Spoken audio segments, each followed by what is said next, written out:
Hello, everyone, and welcome to the Speak Smart podcast. Today, we're going to be diving into the fascinating world of pronouns. You know, you might think you know everything about them. They're pretty simple, right? Right. But trust me, there's a surprising depth to these little words. I actually have like a funny anecdote. I remember one time emailing a client, and I realized I wasn't actually sure what pronouns they used. It made me stop and think, how often do we just assume instead of really paying attention to how people want to be addressed? That's a really good point. And that's why I'm so excited to be unpacking this topic today. We're going to be using a fantastic episode of the English Explorers podcast as our guide. Ooh, fun. Get ready to discover the power of pronouns. We'll uncover how they can streamline your communication, why they matter far beyond just grammar rules, and how they can even reveal subtle clues about the world around us. It's true. Pronouns are often seen as just basic building blocks of language, but they actually play a crucial role in shaping meaning, conveying intent, and even reflecting social change. Okay, so before we get into the nitty-gritty, let's start with the basics. What exactly are pronouns? The English Explorers episode uses a fun analogy. They call pronouns word superheroes. I love that. And it's a pretty apt comparison. Think about it. Pronouns swoop in and save us from a world of repetition, like having to say someone's name every single time you refer to them. They help our language flow smoothly and make it much more efficient. Right. Like imagine telling a story about Sarah going to the store. Instead of Sarah went to the store, Sarah bought some groceries, Sarah met a friend. You can use pronouns to streamline it. She went to the store, bought some groceries, and then met a friend. You see how much more natural that sounds? Exactly. And it's not just about saving time and breath. Pronouns also add clarity. Without them, we'd be left wondering who's doing what in a sentence. They're crucial for establishing the relationships between different parts of our communication. So pronouns are efficient. They add clarity. I'm starting to see why they're so important. Now the podcast breaks down pronouns into different types, each with its own unique function. Let's explore some of those, starting with personal pronouns. Yes, personal pronouns are the ones that we use most frequently, like I, you, he, she, it, we, and they. They're essentially substitutes for specific people or things. Okay, so instead of saying my name, I can just say I, which is a lot less clunky. But it's more than just substitution, right? The English Explorers episode pointed out that personal pronouns can change depending on their role in a sentence. That's right. They can act as the subject, the one performing the action, or the object, the one receiving the action. For example, I gave the book to her versus she gave the book to me. So I becomes me, depending on whether you're the giver or the receiver. It seems like such a small detail, but it makes a big difference in how we structure sentences and express those relationships. Yeah. Okay, next up we have possessive pronouns. These are the ones that show ownership or belonging, like mine, yours, his, hers, ours, and theirs. Think of them as those little flags we plant to say, this is mine, or that belongs to you. The English Explorers podcast used the example of Max's toy, which can be shortened to his toy, using the possessive pronoun his. It's concise and clear, avoiding unnecessary repetition. That makes sense. And it's not just about physical objects.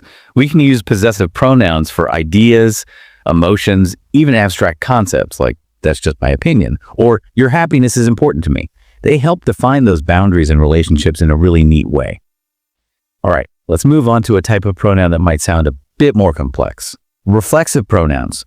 These include words like myself, yourself, himself, herself, ourselves, and themselves. Reflexive pronouns are like those self-portraits where the artist includes themselves in the painting. They're used when the subject of the sentence is also the object, reflecting the action back onto the doer. The English Explorers had a great example. I am dressing myself. It highlights that I'm dressing myself, not someone else. It adds that extra emphasis and clarity. Exactly. And they can also convey a sense of independence or self-reliance, like, I built this treehouse all by myself, emphasizing that you accomplished something on your own.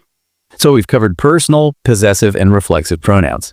Let's move on to another fascinating category, demonstrative pronouns. These are like those pointing fingers of grammar, helping us specify exactly who or what we're talking about.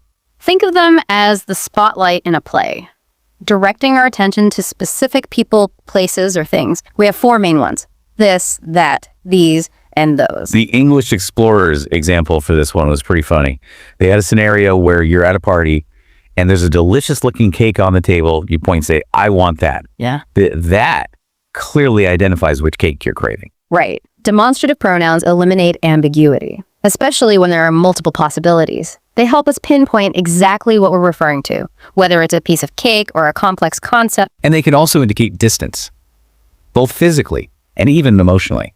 Saying this book is interesting suggests a closer connection than that book over there.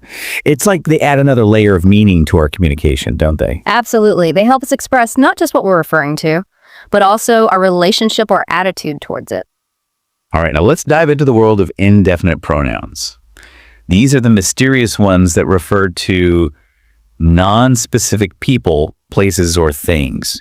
Think someone, somebody, something, anyone, anybody, anything, and so on. They're like those shapeshifters in mythology, able to take on different forms, but never fully revealing their true identity. We use them when we don't know or don't need to specify the exact person or thing we're talking about. I love that analogy. Yeah. And the podcast used a great example to illustrate this.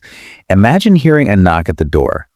Instead of saying, my friend knocked on the door, you can say someone knocked on the door, creating a sense of mystery and anticipation. Exactly. Indefinite pronouns add a layer of vagueness or generality, which can be useful in many contexts, like storytelling, expressing uncertainty, or making general statements. And they can also be used to express inclusivity or exclusivity.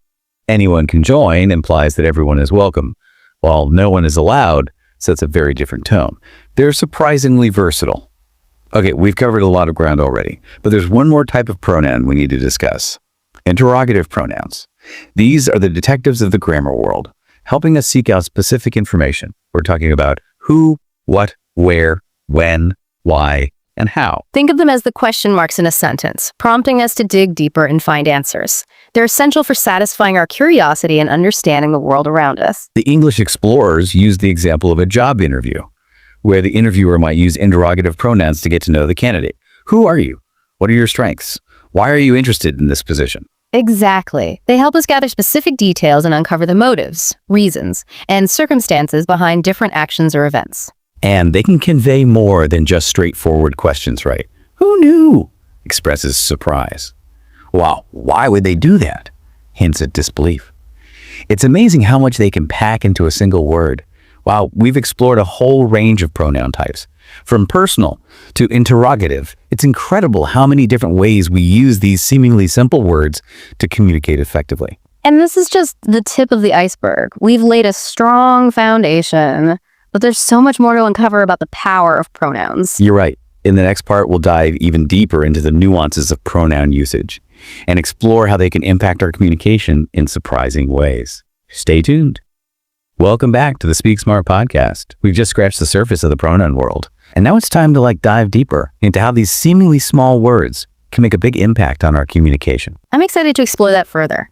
We often use pronouns without giving them much thought, but they can actually reveal a lot about our intentions, perceptions, and even societal norms. You mentioned earlier how pronouns can impact our understanding of a situation.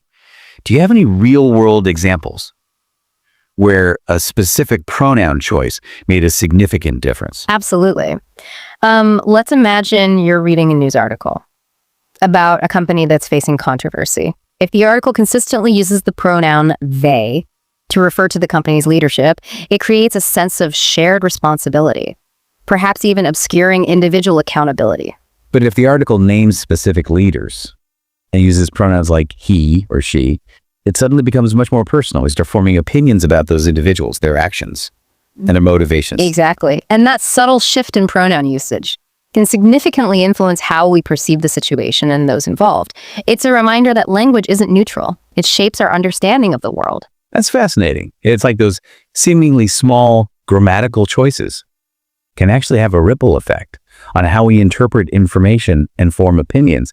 And I imagine this applies to everyday conversations as well, not just news articles. Like if I'm having a disagreement with a friend and keep saying you did this and you said that, it's going to create a very accusatory tone. It definitely can. That kind of language puts the focus squarely on the other person and their actions, which can escalate the conflict and shut down any possibility of productive dialogue.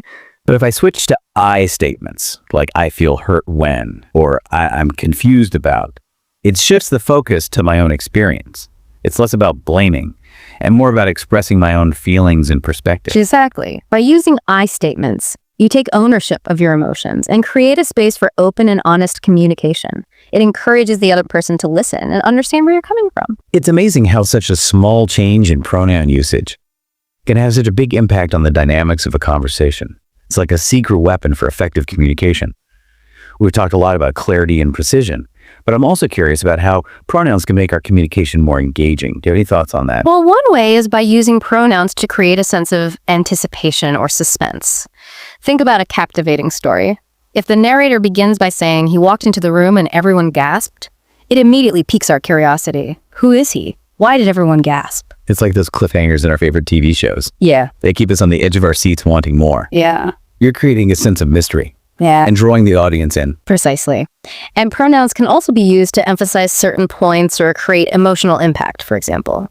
Using we can foster a sense of unity and shared purpose, especially in speeches or calls to action. That reminds me of John F. Kennedy's famous line from his inaugural address. Ask not what your country can do for you. Ask what you can do for your country. The use of you directly addresses the listener, making them feel personally involved in the call to action. That's a powerful example, and it highlights how even simple words like pronouns can elevate language and give it a deeper resonance. You know, all this talk about pronouns is making me realize how much they reflect societal changes too. Like the growing use of singular they to respect people's gender identity is a great example of language evolving to embrace inclusivity. That's a great observation. Language is constantly changing and adapting to reflect our evolving understanding of the world and each other, and pronouns are at the forefront of that evolution. It's fascinating how these seemingly small words can be such powerful indicators of cultural shifts and changing social norms. It's a reminder that language is never static. It's a living, breathing entity that reflects the complexities of human experience. And as our understanding of gender identity and inclusivity continues to evolve, so too will our use of pronouns. It's an ongoing process of learning, adapting, and embracing the richness of human expression. Wow. It's truly amazing how much depth there is to pronouns. We started with the basics, but this conversation has really opened my eyes to their subtle power and influence. Yeah, it's like we've uncovered this hidden world within language, full of nuance and meaning. So as we kind of wrap up our deep dive here, what's the one key takeaway you want listeners to walk away with? I think the most important thing is to just be mindful. Pay attention to the pronouns you use and how they might be perceived by others. Are you being clear, respectful, inclusive? Yeah, it's such a simple yet powerful reminder. It's so easy to just use language on autopilot. But when we pause and really consider our words, we can communicate so much more effectively. You know, this conversation has got me thinking about something. We've discussed how pronouns can impact communication and reflect societal change. But what about self-awareness? Do we ever stop to think about how our own pronoun choices might affect others, even subtly? That's a great point. Pronouns are not just about grammar. They're a reflection of our values and how we see the world. Being mindful of our own pronoun choices can help us communicate more authentically and intentionally. Yeah, it's like looking in a mirror and asking ourselves, are we using language that aligns with who we are and what we believe in? Exactly. And it's an ongoing process. As we learn and grow, our understanding of language and our own identities can evolve, and our pronoun choices might shift along with that. It's a journey of self-discovery that's intertwined with our use of language. So to wrap things up, I want to encourage everyone listening to pay attention to pronoun use in all sorts of contexts, in the news, in conversations, even in your own thoughts. Become a pronoun detective. Notice how others use pronouns, and consider what those choices reveal about their intentions, perspectives, and biases. And don't forget to examine your own pronoun choices. Ask yourself, am I being clear, considerate, and authentic in how I use language? It's a simple shift in awareness, but it can make a world of difference in how you communicate and connect with the world around you. Well, thank you so much for joining us on this deep dive into the world of pronouns. We hope you've learned something new, and maybe even had a few aha moments along the way. It's been a pleasure exploring this fascinating topic with you. And as always, we'd love to hear your thoughts. Share your biggest takeaways, any questions you still have, or even your own pronoun-related stories. Let's keep the conversation going. Thank you for listening to the Speak Smart podcast. Don't forget to subscribe to my channel and hit that like button.